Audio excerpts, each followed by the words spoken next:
জেলায় জেলায় সংকট সমস্যা, তা থেকে উত্তরণে চ্যালেঞ্জ আর সম্ভাবনার কথা তুলে ধরতে চলছে ডিবিসি এক্সপ্রেস। বিশেষ এই আয়োজনে মতামত থাকছে তৃণমূল থেকে শুরু করে নীতি নির্ধারকদের। ডিবিসি এক্সপ্রেস সারাদিন আছে ঝালকাঠি জেলায়। সিএসআরএম নিবেদিত ডিবিসি নিউজের বিশেষ আয়োজন ডিবিসি এক্সপ্রেস। আজ সারাদিন রয়েছে আমরা ঝালকাঠি জেলায়। এলাকার সমস্যা, সংকট, তা থেকে উত্তরণের চ্যালেঞ্জ, এসব বিষয়গুলো তুলে ধরবো। পাশাপাশি শুনবো নীতি নির্ধারকরা এসব বিষয় নিয়ে কী ভাবছেন। আমরা জানবো যে আপনাদের এই ঝালকাঠি জেলার সড়ক এবং ব্রিজগুলোর কি অবস্থা রয়েছে।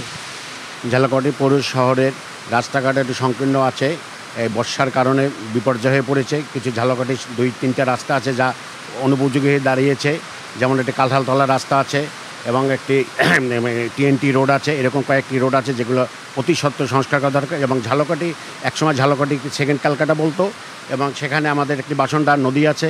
সেখানে ঝালকাঠি পৌরসভার যত ময়লা আবর্জনাগুলো সেই ফেলে আমাদেরকে বিপর্যয়ের মুখে ফেলেছে, এবং সেইখানে লাইটার জাহাজ পর্যন্ত এখানে আমাদের আসে। ময়দার মিল আছে, লবণের মিল আছে। আমরা জনগণ এটা থেকে খুব কষ্ট সহ্য করে আছি। এটাকে পৌরসভার কর্তৃপক্ষকে অনুরোধ করব, এবং ডিবিসি সকল কর্মচারীদের ধন্যবাদ। আপনার কাছ থেকে জেনে নেব আপনাদের যে এই জেলার চিকিৎসা ব্যবস্থা কেমন। ঝালকাঠি জেলার হাসপাতালে, ঝালকাঠি সদর হাসপাতালে গেলেই দেখা যায় যে ডাক্তাররা ন্যূনতম রোগীটাকে একটু ধরেও দেখে না, এবং যারা অসুস্থ রোগী তারা সিরিয়াল করে অনেক সময় ধরে লাইন দিয়ে থাকে। যথাসময়ে হসপিটালের চিকিৎসকরা আসে না। চিকিৎসা ব্যবস্থার দ্রুত উন্নয়ন একান্ত খুবই দরকার। ঝালকাঠি জেলায় চিকিৎসা ব্যবস্থাটা আরও উন্নত দরকার। আপনার কাছ থেকে জেনে আপনার এই পৌরসভায় আর কি সমস্যা রয়েছে, জলবদ্ধতা বা অন্য কোনো সমস্যা রয়েছে কিনা। ঝালকাঠি পৌরসভায় জলবদ্ধতা একটি মূল সমস্যা এবং বিনোদন বঞ্চিত ঝালকাঠিবাসী। এখানে কোনো বিনোদনের ব্যবস্থা নেই।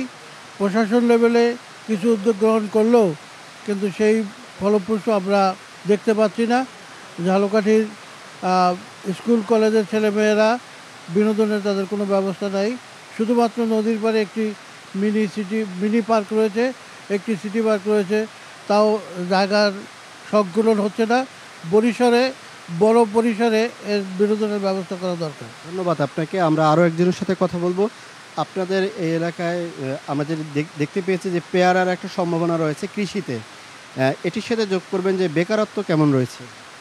আমি বলবো ঝালকাঠি জেলায় বেকারত্ব হার সবচেয়ে বেশি। বাংলাদেশের 64টি জেলার মধ্যে যদি ধরা হয় সবচেয়ে বেকারত্ব হার ঝালকাঠি বেশি, কারণ এখানে কোনো শিল্প কারখানা নেই। এবং এই যে পেয়ারার কথাই বলি, আমরা যদি এখানে একটা জেলি সংরক্ষণ করার যদি একটা জেলি কারখানা করা হতো তাহলে এখানে বেকারত্ব দূর হতো, কিন্তু এই জেলায় ওইরকম কোনো শিল্প কারখানা নেই। ধন্যবাদ আপনাদেরকে আমাদের সাথে যুক্ত থাকার জন্য। আমরা দুপুর 2টায় এই জেলার অন্য কোনো সমস্যা নিয়ে আবারও হাজির হব। ততক্ষণ পর্যন্ত ডিবিসি এক্সপ্রেসের সাথেই থাকুন।